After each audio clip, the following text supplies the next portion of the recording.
अभी कांग्रेस पार्टी के दफ्तर से बहुत ज्ञान मिला है और राहुल गांधी ने तो ऐसा ज्ञान दिया है कि देश को भी काफी समय लगा समझने में। तो ऐसा लगा कि बोलना जरूरी है।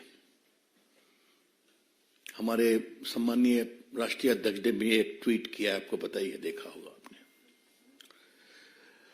अगर राहुल गांधी, सोनिया जी और खरगे जी के सामूहिक प्रेस को एक शब्द में कहा जाए तो हार की हताशा में बहाना ढूंढा गया है। मैं फिर कह रहा हूं, आने वाले लोकसभा चुनाव में हार की हताशा में एक बहाना ढूंढा गया है। In utter desperation of imminent defeat, the Congress party at the highest level sought to create an alibi today. कुछ तो बोले, लेकिन उसमें कांग्रेस पार्टी का अकाउंट अगर फ्रीज किया गया है तो देश का अकाउंट फ्रीज किया गया है। ये तो कमाल है भाई। मुझे अपने जेपी मूवमेंट के आंदोलन के दिनों की याद आ गई। Indira is India, India is Indira, याद है ना? इमरजेंसी का दिन, जेपी की अगुवाई, कांग्रेस पार्टी की हार, आप सभी जानते हैं। कांग्रेस पार्टी राजनीतिक रूप से सूख कर कांटा हो गई है, फिर भी कांग्रेस पार्टी का अकाउंट अगर फ्रीज हुआ तो देश का अकाउंट फ्रीज हुआ। Mister Rahul Gandhi, what do you mean by this? Don't insult Indian democracy. Rahul Gandhi, Bharat के लोकतंत्र को इस तरह से आप शर्मसार नहीं करें। ये देश आपकी पार्टी से बड़ा है, ये देश का लोकतंत्र आपसे बड़ा है। और आज इसी देश में आपने झूठ बोला है, गाली दी है और सब देश ने देखा है, टीवी पे चला है ना। तो आप झूठ बोल सकते हैं, गाली दे सकते हैं, देश सुन रहा है, आपको ये तक अधिकार है, और करें देश का लोकतंत्र नहीं है। ये कौन सा तर्क है? ये बात मैं बहुत विनम्रता से कहना चाहूंगा। इनको नई बात नहीं हो तो अमेरिका में जाते हैं तो कहते हैं इंडिया में कोई डेमोक्रेसी नहीं है, सिंगापुर जाते हैं तो वही कहते हैं, लंदन जाते हैं वही कहते हैं, और आज उन्होंने यहां भी कह दिया। आज उनके झूठ का मैं पोल खोलूंगा। लेकिन राहुल जी, सोनिया जी, आपको अगर देश की जनता वोट नहीं देती तो हम क्या करें? बीजेपी के राष्ट्रीय मंच से हम एक सवाल पूछना चाहेंगे। सोनिया जी, राहुल जी, अब खरगे जी से कितना पूछा जाए देखते हैं। आज भी तो उनका नंबर 3 ही था प्रायोरिटी में, हालांकि वो राष्ट्रीय अध्यक्ष हैं। अगर देश के लोग आपको वोट नहीं देते और आगे नहीं देने वाले हैं तो हम क्या करें? अगर राहुल गांधी की यह अपेक्षा है कि भाजपा के मित्र उनके लिए कैंपेन करें तो ये तो हम करने वाले हैं नहीं, क्योंकि उनका तो स्टॉक मार्केट इतना गड़बड़ाया हुआ है। और आज मैं कांग्रेस के लोगों को एक बात कहना चाहूंगा। हम भी चाहते हैं कि विपक्ष के रूप में कांग्रेस पार्टी पनपे, कितना पनपे उनका विषय है, लेकिन कांग्रेस पार्टी अब समझे कि जब जब राहुल गांधी से मुंह खुलवाएंगे तब तक स्टॉक मार्केट का और गिरेगा। There is a gentle advice to the Congress party, we wish you well, but realize now the more you allow Rahul Gandhi to speak, the more you are losing the ground in the country. अभी आप सोच लीजिए। अब थोड़ा सा राहुल गांधी ने जो झूठ बोला है कि हमारा पूरा बैंक अकाउंट फ्रीज कर दिया तो हम क्या करें, तो आज रिकॉर्ड को स्ट्रेट करना जरूरी है। बाकी इनकम टैक्स का विषय है तो सरकार की ओर से बोला जाएगा, लेकिन अल्प ज्ञान समस्या पैदा करता है। राहुल गांधी जी राजनीतिक विषयों पर कितना होमवर्क करते हैं तो आप जानते ही हैं, लेकिन कानूनी विषयों पर भी जब बोलते हैं तो थोड़ी चिंता हो जाती है। इनकम टैक्स एक्ट का एक सेक्शन 13A है जिसमें सही है कि पार्टियों पर इनकम टैक्स नहीं लगता, लेकिन पार्टी को अपना रिटर्न हर साल फाइल करना पड़ता है, जिसमें बताना पड़ता है कि 20,000 तक कितने हमारे डोनर्स हैं, 20,000 से ऊपर कितने डोनर्स हैं।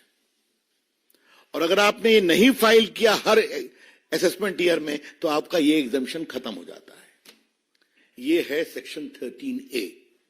Let me repeat, under the Income Tax Act section 13A, there is a clear provision that the political party is exempted from income tax, provided they file their return every year as to how much money has come of 20,000 rupees and duly certified auditor's report as to how much they had received from big donation. If you don't do it, you lose that exemption. ये बहुत basic चीज है जिसको समझना चाहिए। अब थोड़ा हम आपको बता दें कि ये जो चिल्ला रहे हैं, 6/7/21 को असेसमेंट ईयर 18-19 के लिए ऑर्डर पास हुआ कि उन्होंने रिटर्न फाइल नहीं किया था। तो रिटर्न फाइल नहीं किया तो एग्जम्पशन खत्म हो गया। एग्जम्पशन खत्म हो गया तो 105,17,29,635 रुपए का डिमांड रखा गया। और मैं आपको बता दूं, इनकम टैक्स एक्ट में धारा 220, धारा 221 में इस बात का पूरा प्रावधान है। कलेक्शन एंड रिकवरी 10 सेक्शन है। कैसे कलेक्शन होगा, कैसे रिकवरी होगी, सर्टिफिकेट होगा, पेनाल्टी लगेगी, मैं पढ़ नहीं रहा हूं, but there is a inbuilt mechanism. तो उसका टैक्स का प्रोसेस है। आईटीओ ने नहीं किया तो आप अपील में जाएंगे, अपील ने नहीं किया तो आप कमिश्नर के यहाँ जाएंगे, कमिश्नर ने नहीं किया तो आप ट्राइब्यूनल में जाएंगे, ट्राइब्यूनल नहीं किया आप हाई कोर्ट जाएंगे, सुप्रीम कोर्ट जाएंगे। इससे ना संजय मयूख को मतलब है, डॉक्टर पात्रा को मतलब है, ना मुझे मतलब है, ना भाजपा को मतलब है। This is a routine tax process. और राहुल गांधी ने सफेद झूठ क्यों बोला है, यह आज देश को भाजपा के राष्ट्रीय मंच से जाना जरूरी है। हर जगह उनका स्टे रिजेक्ट हुआ, उस पेनाल्टी में अकाउंट फ्रीज हुए, टैक्स नहीं दिया, और झूठ बोले आज। अब देखिए, इन्होंने जब इनको पेनाल्टी लगी तो ये सीआईटी अपील के यहां गए, ये स्टे एप्लीकेशन रिजेक्ट हो गया। इस बात को समझिए। इसलिए अब बिल्कुल रीजन ऑर्डर पर गया। उसके बाद फिर ये गए सीआईटी के यहां, कमिश्नर अपील के यहां, वहां भी रिजेक्ट हो गया। इनका देखा गया, 135 crore tax plus interest add किया गया। फिर आईटीएटी जो इनकम टैक्स ट्राइब्यूनल है, उन्होंने इनका स्टे पिटीशन डिसमिस कर दिया। अब इसके खिलाफ ये हाई कोर्ट गए और माननीय दिल्ली उच्च न्यायालय ने 13 मार्च को वो भी रिजेक्ट कर दिया। और 13 मार्च को क्या कहा, जरा वो हम बताना चाहते हैं थोड़ा मित्रों के लिए।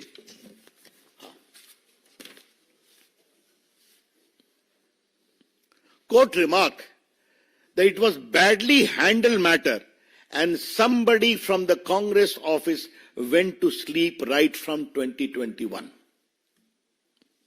Merely because someone chose to wake up and put you on notice in February will not change those facts. फिर कोर्ट ने बाकी किया, इनका लंबा ऑर्डर है, इसको रिजेक्ट कर दिया। अब ये सुप्रीम कोर्ट गए हैं। सुप्रीम कोर्ट में 1 अप्रैल को सुनवाई है। राहुल गांधी जी, आज आपने अपनी प्रेस में इसको क्यों छुपाया? आपकी पार्टी अपील में गई, आपकी पार्टी आईटीएटी में गई, आपकी पार्टी हाई कोर्ट में गई, आपकी पार्टी सुप्रीम कोर्ट गई है। आपने क्यों छुपाया? और जैसा हमने बताया, इनकम टैक्स में इस बात का प्रावधान है कि अगर आपके पास ड्यू है, आप ड्यू नहीं देंगे तो रिकवरी में आपका बैंक अकाउंट फ्रीज हो सकता है। और जहां तक मेरे को स्मरण आता है कि लियन 135 करोड़ का इनके बैंक अकाउंट पर कोर्ट ने डाला था कि आप 135 करोड़ मत छूइए, बाकी ऑपरेट करिए। देखिए समस्या क्या है, कांग्रेस पार्टी हिसाब किताब रखना भूल गई है। कोई दिक्कत नहीं है उसमें। जो हमारे वरिष्ठ पत्रकार बैठे हैं उनको याद होगा, कांग्रेस के एक अध्यक्ष होते थे, न खाता न बही, जो डॉट डॉट कहे वो सही। याद होगा लोगों को, मैं नाम नहीं ले रहा हूं, मैं नाम नहीं लिया। तो ये हो गया।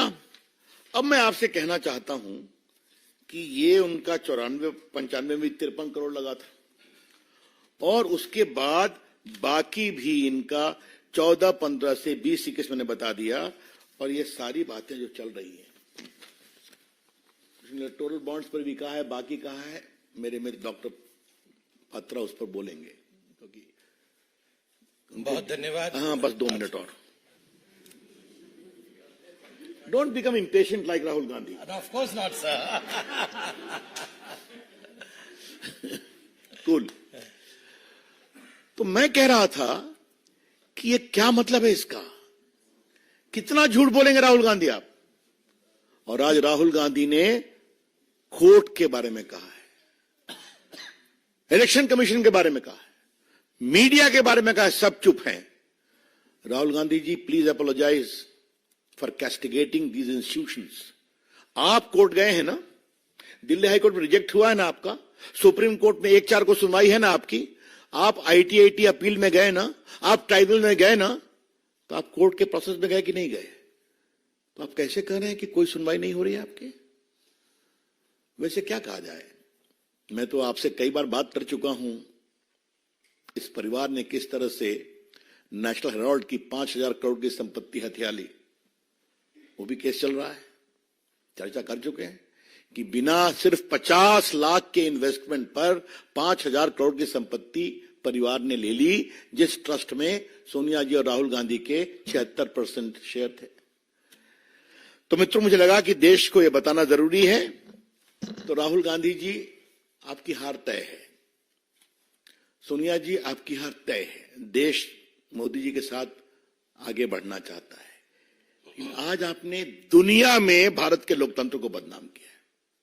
I repeat, by this utterly irresponsible, shameful comment, Sonia ji, you and your son have shamed Indian democracy globally. मत करिए।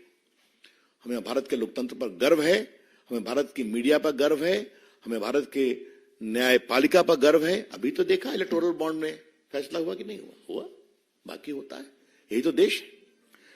तो मुझे लगा कि ये फैक्ट सामने रखें, और राहुल गांधी के एनजीओ मित्रों से आग्रह है, उनको जब प्रेस के सामने आप खड़ा कर देते हैं तो थोड़ा तो होमवर्क करा दिया कीजिए। क्यों उनकी जगहसाई कराते हैं? आपके वो युवराज हैं, आपके लोग उनको भविष्य के प्रधानमंत्री बनाने के लिए व्यग्र हैं, थोड़ा सा रंगाई पुताई ठीक से किया कीजिए। धन्यवाद।